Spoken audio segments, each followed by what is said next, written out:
আমার জন্যই আমার মা পেয়েছে আমি মনে করি। দিবসটা নামে মাত্র, ভালোবাসা মায়ের জন্য বাবার জন্য সবসময়ই থাকে। বুঝে শুনে স্ক্রিপ্ট দেখে তারপর। না, আমার মায়ের কোনো অপূর্ণতা নেই। আমার তো ভীষণ ভালো লাগলো, কারণ পরিচালক সমিতির যে প্রথম যে একটা প্রোগ্রাম ওনারা করেছেন, নতুন হিসেবে অনেক সুন্দর। ভুল ত্রুটি একটু থাকবেই, এটা দেখার কোনো প্রয়োজন নাই। তবে মানে A to Z প্রোগ্রাম আমার কাছে খুবই ভালো লেগেছে এবং আশা করি প্রতি বছরই যেন ওনারা এই প্রোগ্রামটা করেন।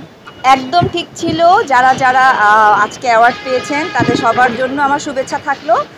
আর যারা পাননি তারাও কিন্তু মানে তাদের জন্য আমার অনেক শুভেচ্ছা থাকলো, কারণ ওনারা সবাই খুব ভালো অভিনয় করেন।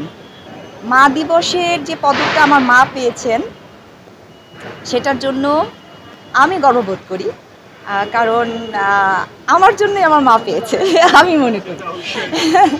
তো এটা আসলে খুব ভালো একটা উদ্যোগ। তো এই উদ্যোগটা যারা নিয়েছে তাদেরকে আমি মানে অ্যাপ্রিসিয়েট করি যে এটা যেন সবসময় ওনারা বজায় রাখেন।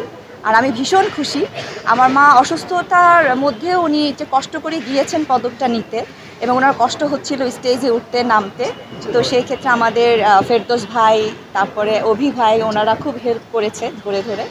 তো সবার কাছে আমি কৃতজ্ঞ। আমার কাছে মনে হয় দিবসটা নামে মাত্র, ভালোবাসা মায়ের জন্য বাবার জন্য সবসময়ই থাকে, প্রতি মুহূর্তে প্রতিক্ষণেই।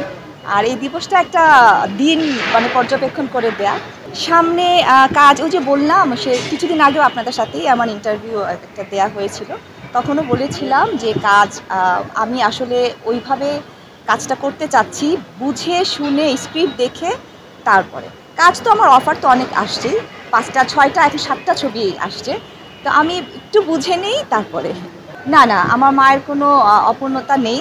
আমার মা আসলে মায়ের চরিত্রে অভিনয় করতেই বেশি স্বাচ্ছন্দ্য বোধ করেছেন। আর আমার মা শাবানা আন্টি, ওনারা একই মানে বয়সী। তো শাবানা আন্টি আমার মার সাথে নাকি খুব রাগ করতেন যে আমি করি নায়িকার ক্যারেক্টার আর তুই কেন মায়ের ক্যারেক্টার করবি। কিন্তু আমার মায়ের আসলে নায়িকা থেকে মা, ভাবি এই ক্যারেক্টারগুলোই আমার মা ভালো ফুটাতে পারেন এবং ওনার ভালোও লাগতো। ওনার কোনো অভিযোগ বা কোনো কিছু নেই।